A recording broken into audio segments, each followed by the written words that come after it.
యూనివర్సిటీలో నడుపుతున్నారు. అలాగే ఇప్పుడు అండర్ కన్స్ట్రక్షన్ స్టార్ట్ చేశారు. అది కూడా వీళ్ళు చెప్పినట్టు 50 అంతస్తుల బిల్డింగ్లు 60 అంతస్తుల బిల్డింగ్లు కాదు, 3 అంతస్తులు 4 అంతస్తుల బిల్డింగ్లు.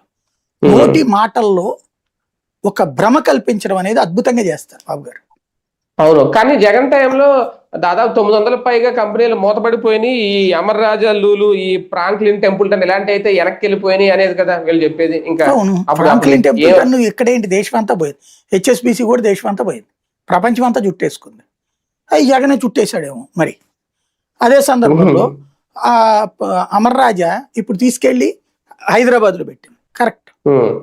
మరి అదే సందర్భంలో అదే లూలుని పంపించాడు జగనే.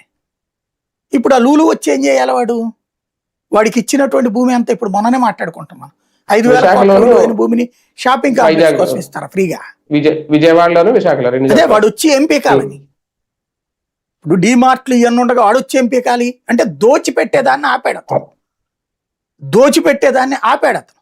లూలుకి వైజాగ్లో ఇచ్చిన ఎక్కడ ఇచ్చినా వాడు పెట్టేది షాపింగ్ మాల్ పెట్టేది. ఇనార్బిట్ ఐడియా ఉందా మీకు హైదరాబాద్ లో? అది వైజాగ్ లో వచ్చిందా లేదా? అది ఏమన్నా ప్రచారం చేసుకోగలిగాడు అతను?